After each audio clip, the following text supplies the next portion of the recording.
Welcome to Engaging Culture, a podcast presented by Bridgeway Christian Church. I'm Brian Kiley. On this episode, I talk to Ashley Hales, the author of Finding Holy in the Suburbs. We talk through some of the challenges of suburban life and the opportunities we have to pursue Jesus in a suburban context.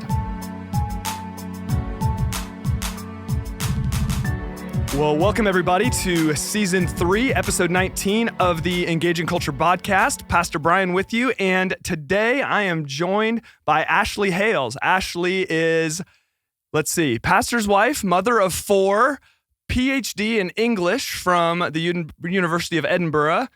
I hope I'm saying that correctly. She I was is proud of you. the author of Finding Holy in the Suburbs, Living Faithfully in the Land of Too Much, and she's the host of the Finding Holy podcast. Ashley, thank you so much for taking the time to be with us today. Really appreciate it. Oh, you're welcome. It's my pleasure. So I first heard of your book because my wife and I were having dinner with some friends of ours, Anthony and Julie Seiler, and I saw it on his counter.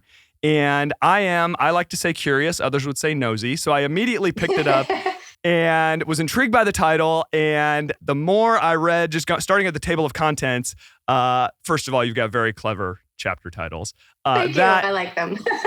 That intrigued me even more. And I knew within about 5 seconds, this was a book I absolutely had to read. So I got it and I read it and have just loved it and wanted you to be on this podcast because I believe just in the kind of our context here in Placer County, suburban Sacramento, so much of what you have to say can be valuable in our context up here. So just to get started, can you talk a little bit about the inspiration for the book? Why did you write a book about holiness in the suburbs? Yeah, what was fascinating is both my husband and I grew up here in South Orange County, in Orange County, California. So we're just, 15 hours down the road from you. But we grew up here, and when we kind of experienced a call to church plant back home, it made a lot of sense on paper. It made a lot of sense kind of in our spirits as we kind of walked that road together.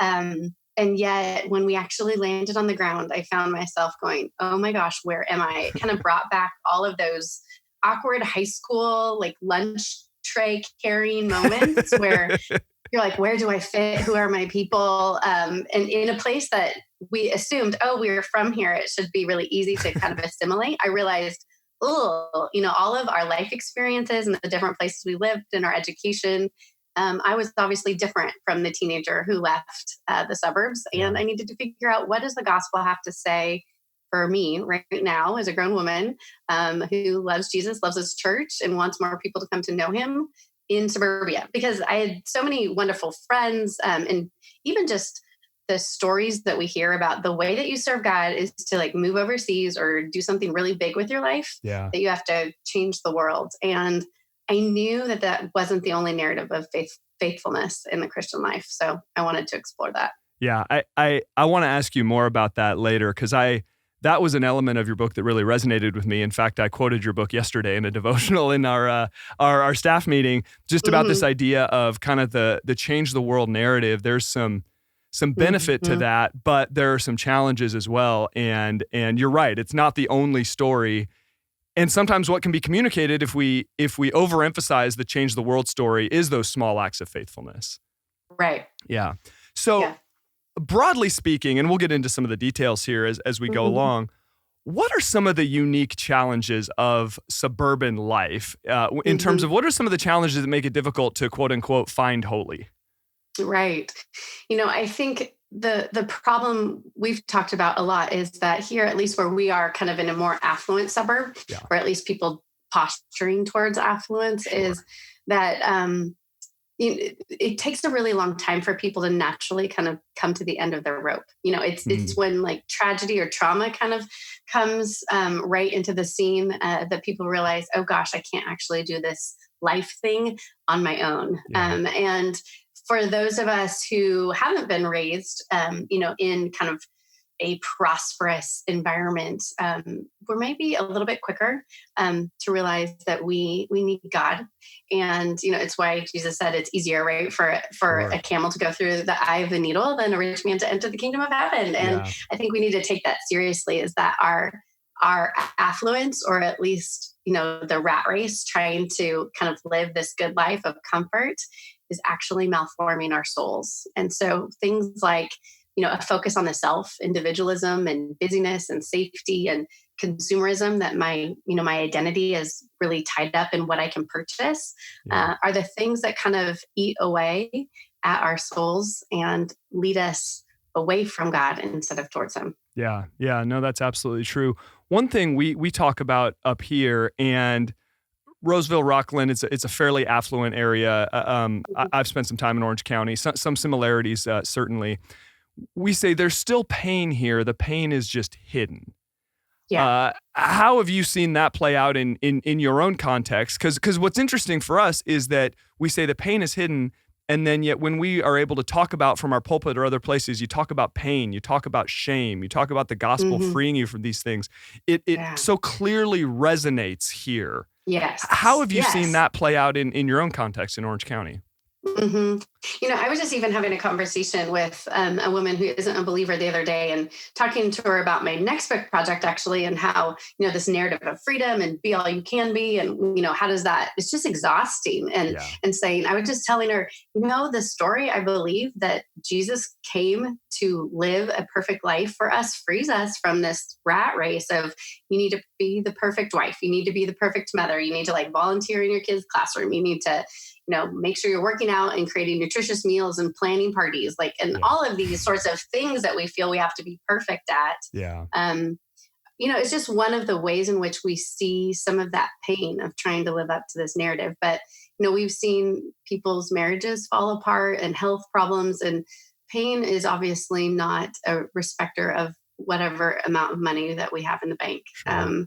And so the challenge, right, for those of us who love Jesus is to stay in proximity to people, so that when those pain points come up, that we're able to actually speak the gospel to our friends and neighbors. Yeah. Wow. That's so good. I'm talking to Ashley Hales. The book is Finding Holy in the Suburbs. Pick it up wherever you buy your books. It's excellent. Now, the way the book is set up, you identify sort of a challenge of suburban life, individualism, consumerism, the kind of the challenges of hospitality, this and that. I'm curious to know, just for you as a person who is living out what you're writing about, and you talk about this in the book, just trying to make sense of all of these challenges of suburban life.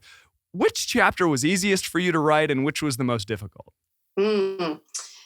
I think the hospitality chapter was probably the easiest, because that's just sort of been how my husband and I have done our life together since we were married. And even when we were first married, we hosted a Bible study in our little apartment with borrowed furniture. When we lived in Scotland for graduate school, we had the teeniest, dankest little flat. And yet that became an important place for us to invite people in, even though it was kind of moldy and freezing.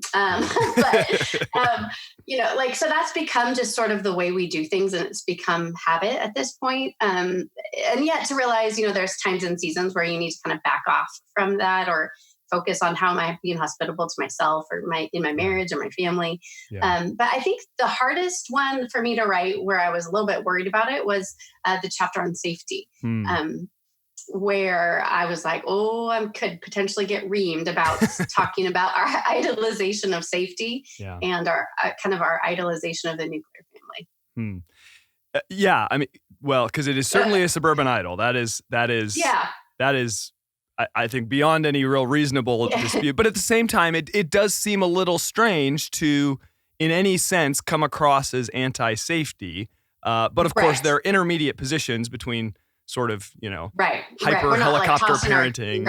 And we're not tossing our children out in the middle of the street and say, go figure that out. Right, exactly. So, but no, I enjoyed your chapter on safety, and I thought it was a helpful corrective to, I think, some of our impulses that perhaps go a bit too far and can interfere, frankly, with the flourishing and growth of our children. So, can I see how it was a risk? Sure, but I think it was a risk worth taking. Yeah, and there's a great book called The Price of Privilege, where the author kind of looks at affluent societies and kind of ways in which like the parental expectations and kind of child expectations, and then having all the resources to fulfill those expectations is actually leaving children in suburbia, affluent children, a lot more prone for mental health problems and suicide than actually children in dire poverty. Yeah, it's amazing to look at some of the research. And I'm reading a different book right now that has actually cited some similar statistics, and it is amazing to me the prevalence of some of these challenges that you've described and how much more prevalent they are in, like you said, affluent areas versus impoverished areas. And it's right. Anyway, it's quite startling. Now, before I ask you more about your book, I want to ask you just a couple of questions about your podcast. Finding Holy is the podcast for our listeners. Check it out, subscribe. It's excellent. I've listened to a whole bunch of episodes, and I've million things I could ask you about, but I want to ask you one sort of funny question and then one hopefully more substantive question. So one of the things I immediately loved about your podcast was your quirky, funny question that you ask at least all of your guests in season 1. I haven't listened to every episode in 2 and 3. Yeah. You ask them about their laundry routine. Yes. I think I understand why you do that, and I think it's funny and it makes the point. But talk a little bit about why you do that. You're talking to all these people about these huge ideas, and that you end with, so how do you do your laundry in your household? Right. Well, one, I love that it just humanizes everybody, right? Because I think, most of the time, you're listening, even like you're listening to your pastor on a Sunday morning and you're like, wow, you have so many great insights and you must have this like walk with God that's so pure and amazing and deep. And yet like they're normal people. And so part of asking about the laundry routine is to just humanize people and say that no matter what we're doing or all of the thoughts in our heads or the kind of depth of the work in our souls, that we are all human, right? We're limited mortal people who have to do things like the laundry. Right. But another thing is for me, I need to know the why behind things often. I can get super bummed about like the laundry, right? And stores, and just the monotony of it. And so if I can connect to a bigger why behind something that feels really mundane to me, I'm able to see the beauty of it, the story of it. And so part of that is I love to hear what other people do, if they connect that, or if they or it becomes kind of a grudging sort of chore to do. So, and it really did start from Kathleen Norris, who's a Catholic writer, has a book called Liturgy, Laundry, and Women's Work, I believe, which is a short little essay. And she talks about, she came to back to faith when she was at a Catholic church and noticed the priest, like they clean out the chalice after communion. And so she's like, he's doing the dishes. And it kind of like exploded her mind of like both the mundane and the holy, right, in the same space. So I love to try to do that too with my guests. Oh, that's beautiful. Love it. Love it. Now, recently, you and your husband, who is pastor of Resurrection OC, that's the name of your church, right? You have sat down and recorded some episodes on suburban secularism, which were fascinating in a whole bunch of levels.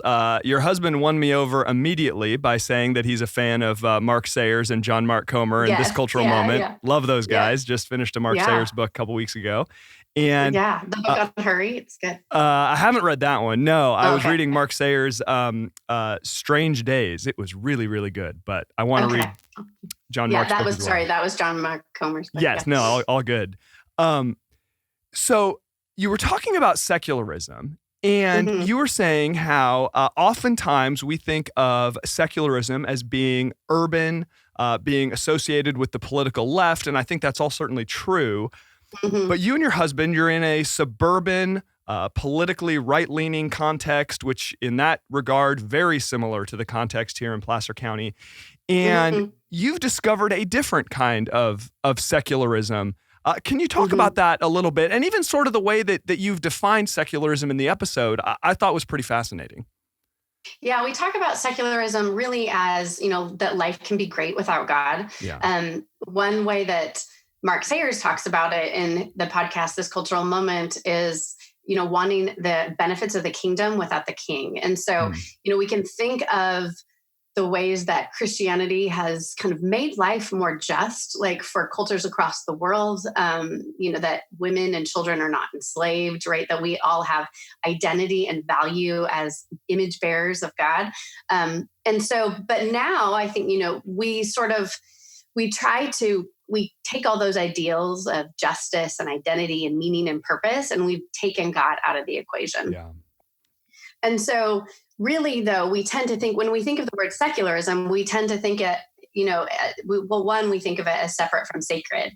And so everything that has to do with God is on one end of one box, and everything that has to do with things that aren't of God, our normal life, is another box. And first of all, we don't see that sacred secular divide in the Bible. Right. That we need to kind of keep getting our lives back together, kind of as a holistic story. But we see a kind of a secularism of the right as well, which means not simply like I'm going to like have intellectual arguments against the existence of God that we would see kind of on the left in a kind of postmodern worldview. Yeah.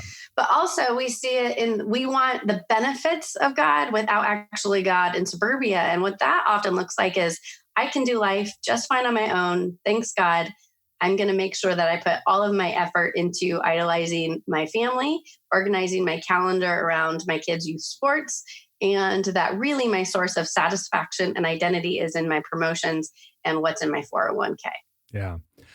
And I think it's interesting how, like you said, oftentimes we think of secularism as, these sort of arguments against God or a kind of overt lack of belief.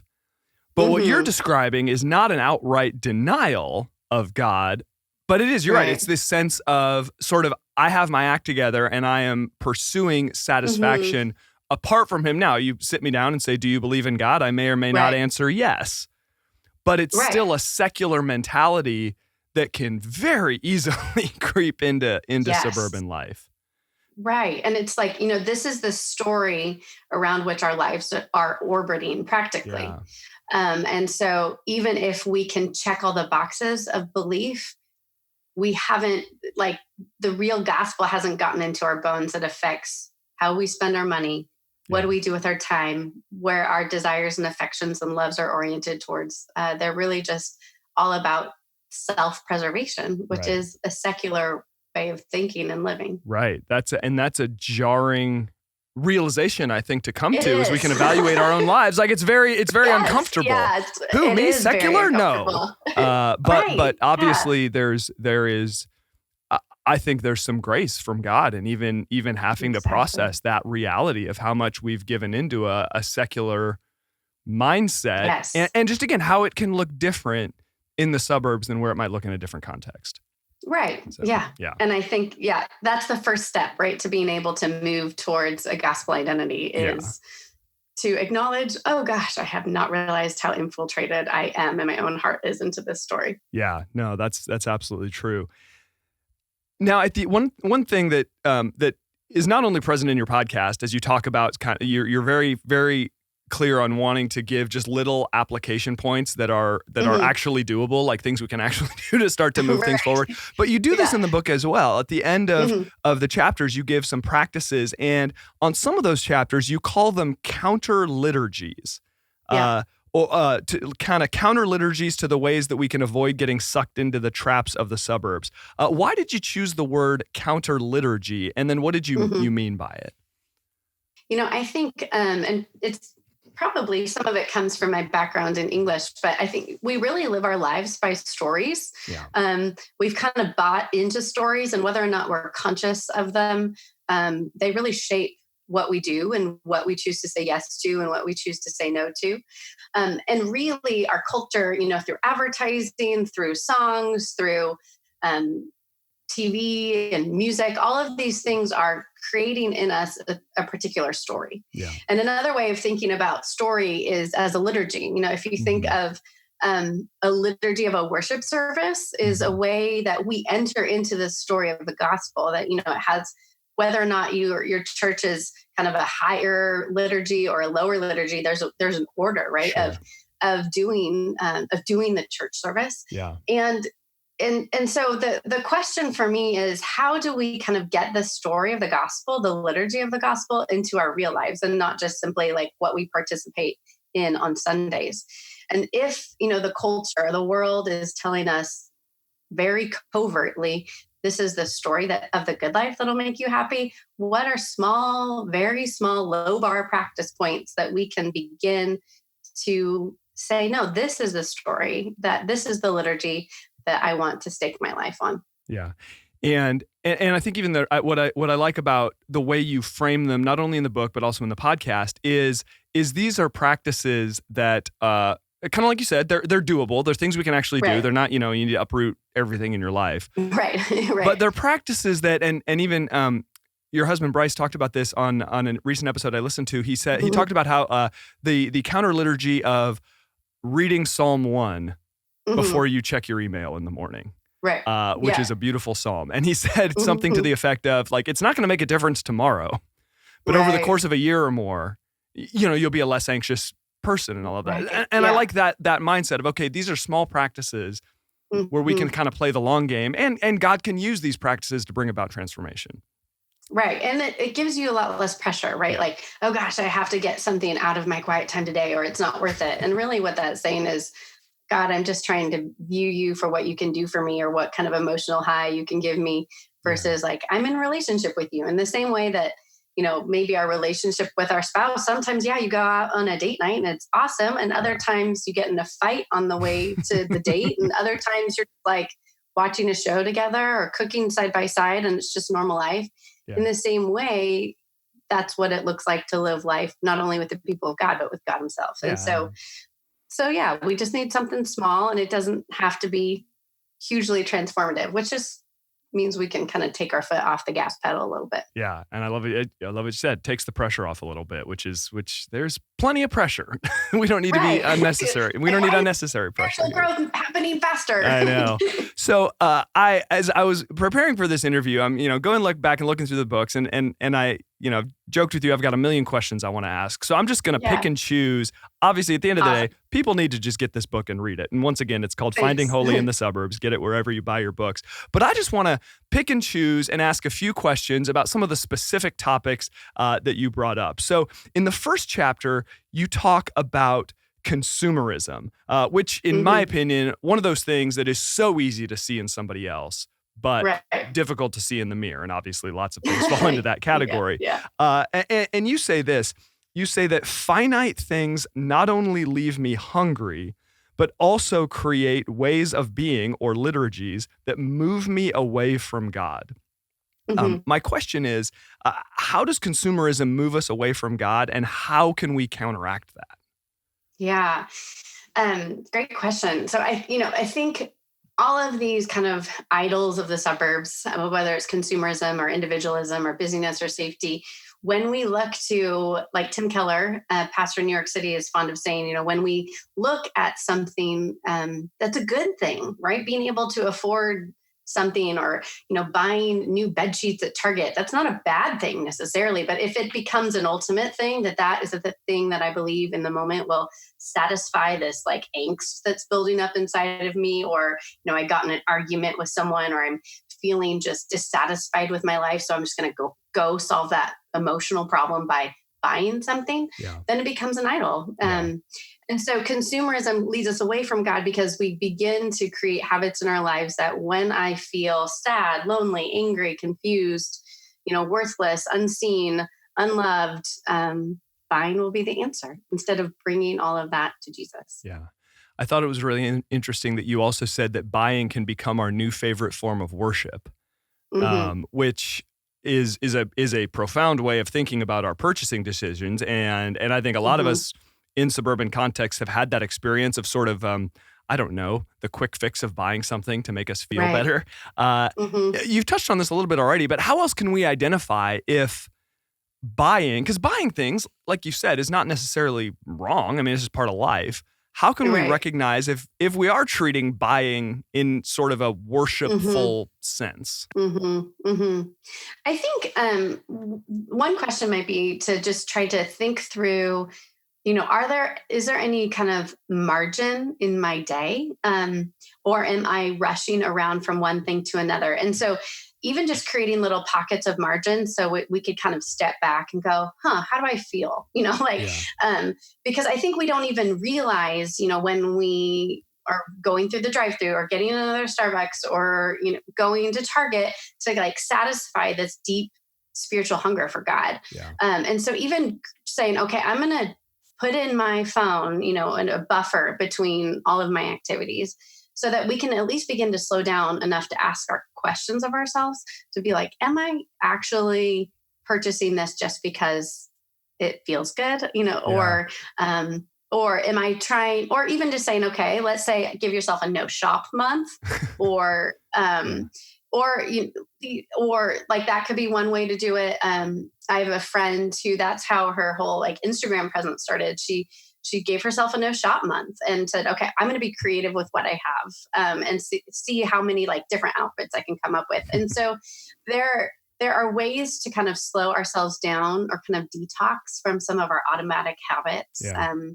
like margin, like not shopping, just even asking a question every time you go into Target or wherever the place is. I don't know what it is for guys, like Home Depot, maybe. Still Target. Right, probably. Yeah. There's like cool dude fashion now at Target. But, hey, when I walk into Target, I have this like conversation with myself in the parking lot of like rehearsing, what am I here for? Right. Focus on That's that. Good. Very good. Yeah, I love that. And it's like, that is what you are about to get attacked by all sorts of things you want to buy. Yes. Right. But anyway. Yeah. Yeah. And it's not to say that you can't, get sales and bless people, right? But to say, and it's not that we're saying just be austere and never buy anything, but I think it's important to question our habits occasionally to realize what we're doing and why. Yeah, no, that's well said.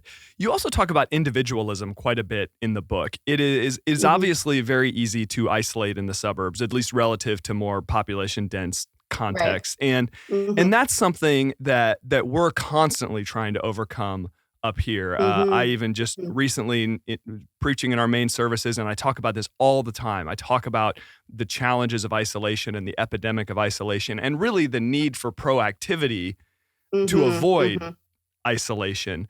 But what we constantly hear back, and that my wife and I and my children struggle with as well, is just how do you fit kind of creating space for people in the midst of a busy life. And I want to, I guess, ask, I mean, you and your husband both have demanding careers. You have 4 children. There's obviously plenty to keep you busy right there. What are some practices you've found helpful in avoiding isolation in the midst of a busy family life? Walking has been the primary thing for me, and we live in a pretty walkable area, so I realize not everybody does. But even choosing to be out front instead of in your backyard, or choosing to walk our kids to their local school, and so like you actually see people doing that, and you see people, and so it's easy to kind of get this idea of where I think I live and what I think people are like, especially if you just like read the drama on a neighborhood Facebook group, which there's a lot of drama. Oh yeah, here. We've got that here. And so I think that there's a way for you probably to think about, okay, what in between spaces might I look to that will slow me down, that will help me actually see where I live. And so for me, that's been walking. Walking our kids to school or going for walks to actually see where I live, so I don't start characterizing it differently than it is in reality. And to pray for divine appointments, and to pray that God would humble people, that he would bring people to himself. That becomes kind of part of my time with God as well. Yeah. I love that, the idea of walking really so you can see, because there's so much that we can miss if all we do is just kind of drive through, get in the garage, put down the garage. Right. And I mean, prayer is an opportunity not only to invite God's blessings upon your neighbors, but to really, God uses prayer to develop a heart for our neighbors and neighborhoods, right? So exactly. And even just something small like, okay, every Friday afternoon, like when I get home from work, I'm going to like walk around my neighborhood for half an hour, or, and just say hi to people as they're coming home from work. And it doesn't have to be like you're sharing the gospel with them, but it begins to develop a fabric of relationship. Yeah. Yeah. And those small acts of intentionality. I mean, I like to use the language of kind of your building infrastructure, so to speak, Yeah, so that's that great. when like those casual conversations where I'm chatting with my neighbor about his favorite football team or my favorite basketball team, it might seem pointless, but it's building infrastructure and building relationships so that when the big moments come, it's like, oh, okay, there's someone I can talk to. And I think sometimes in the Christian world, we can undervalue that process of creating infrastructure. Yeah. Mm-hmm. So I feel like when I talk to a lot of my suburban peers, we've touched on this in this conversation here already, but it seems like there's all this weird pressure to conform or to live up to certain standards. I mean, the pressure to kind of keep up with the Joneses, so to speak, is a very real thing. Why is that power, in your opinion, so strong in the suburbs? Why are so many of us feeling this weird pressure to conform? Because what's odd to me about it is there's this pressure to conform to a standard that's not very clearly defined, Right. which to me is sort of this recipe for anxiety. But why do you think that pressure is so strong? Oh, that's a great question. I think a lot of it has to do with our actual suburban geography. Just thinking about, for instance, our old home in Salt Lake City, where we had lived for a few years. My husband did college ministry there. There's houses, all different sizes, all different price points, hundreds, like 100 years old. And you could always find, no matter how big or grand your house was, for instance, it had character. Yeah. And when you get to the suburbs, and where we live in a master plan community that's about 20 years old, what defines you or what looks like success is bigger and better and newer. Yeah. And there isn't anything that's necessarily as individualistic, even about where we live. And so I think what that does is it primes us to kind of look to be loved and seen and known, but we do it through what does our place tell us how to do that? And our place here, at least where I live, is in the upgraded kitchen and the fancy vacation, and how busy your kids are and what scores they get on their SATs. And these become markers of belonging and markers of, I've done a good job. I'm valuable. Yeah. And so I think even just recognizing, okay, these are the things that fashion us towards this story. This story is like a moving walkway and a treadmill that I can never get off of. Yeah. And the question for us as Christians is, what small practices do we do? What community are we a part of that tells us the different story, the story of the gospel, that Jesus died and rose again for us. He loves us. He calls us his children, and we get to live from that sense of belovedness for the good of other people. Like, that actually allows us to be free instead of trying to hustle, right? And get the bigger house and the vacation where we never feel like we're seen or valuable. Yeah. I feel like and so much of this comes back to identity, right? When our identity is secure, I think we feel less threatened by a lot of what we see. Mm-hmm. Something I try to just think through in my own mind, and I'd be curious if you have any insight into this or just thoughts on it, is I want to learn how to celebrate others without feeling pressured by their success. Oh, it's so good. Yeah. Your kid's a great soccer player. I celebrate that. That's fantastic. But that doesn't make me feel anything about my kid who is not as good, just to give a hypothetical example. You're going on vacation. That's fantastic. You're going on vacation. You've decided to make this purchasing decision. I don't know.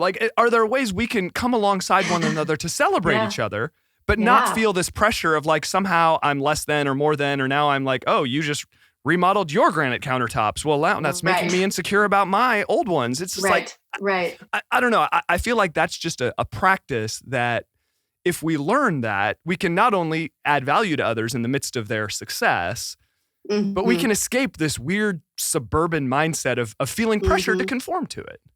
Oh, I know. It's so hard. I just had a recent experience of this where, a friend of ours invited us over for a play date with all of our young kindergarten girls, and they had redone the whole house. And I was just like, gosh! And then I was feeling shamed, and I was praying. I'm like, God, I thought I'd worked through all this stuff. And you're like, they're never coming over to our house. Right. Or like, and just feeling like, I would do so much better if I had that amount of space and all that nice stuff. Like we would be so much more hospitable, right? Than, right. Oh my gosh. Yeah. We justify our covetousness and our envy, and it's ridiculous. Yeah. But I think part of it is got to know, okay, to ask yourself to identify your triggers. That's good. And so it might be the big house. It might be your kids' athletic prowess. It might be, I did well in school. And so if my kids don't perform as well as I did, I feel a little bit like something's wrong with me, So evaluating, okay, in prayer, what are my triggers? Is a great starting point. And then, not just avoiding those triggers, although it might be good for a while, right? Like maybe you mute someone on social media, or you decide to take social media off your phone for a while, so that you're not like sucked into this trap of comparison and envy all the time. So it might be good to do a little detox, just to kind of recalibrate your hungers, right? Because I say in the book, right, that healing always begins in the place of our hungers. And so what that means is, when I'm hungry and for God's affection and desire, ultimately, it's easier, right, to just look at someone's granite countertops and be like, man, I just want those. And if I had those, my life would be all cushy and amazing.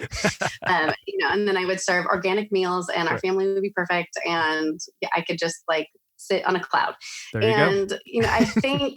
I think we have to realize, okay, you know what? I'm really hungry for something. Am I going to the source of healing and real food, real bread? Or am I just like eating the Cheetos of like what the Suburbs offers? And so those are just a few starting points. Yeah. Well, and it comes back in so many ways to this sense of, I mean, we talked earlier when we were talking about buying, just this sense of what am I asking these things around me to do for me?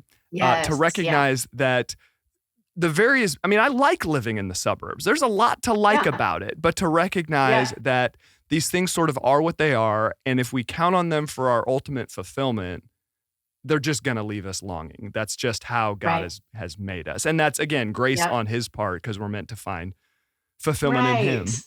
Now, and so I think that's a good way to see, okay, when I find myself envying or when I find myself envying or comparing, like that's a good thing to lead me to the source and not like to shame me and tell me I'm doing it all wrong. Yeah, no, that's good. I want to ask you about hospitality real quick before we wrap up. I really enjoyed that chapter, and kind of I alluded to it a minute ago with my joke about, the person with great houses isn't coming over to your house sort of thing. Yeah. we hesitate to be hospitable, and I know I'm speaking for so many people in saying this, because we feel like, oh, my house isn't good enough, my space isn't pretty enough. If people come over, I need to serve them this like 5-course meal that is, I need to put Martha Stewart to shame here with the way that my house looks. And what's odd to me about that is we all are so forgiving when we go over, at least in my experience, so forgiving when you go to other people's houses and then they're like, oh, house is a mess, so sorry. And we're like, whatever, we're just here to see you and happy to be there. But of course, we get very self-conscious about our own space. Why do we get so insecure about our hospitality, do you think? And how can we adjust our thinking so that we're more inclined to be hospitable?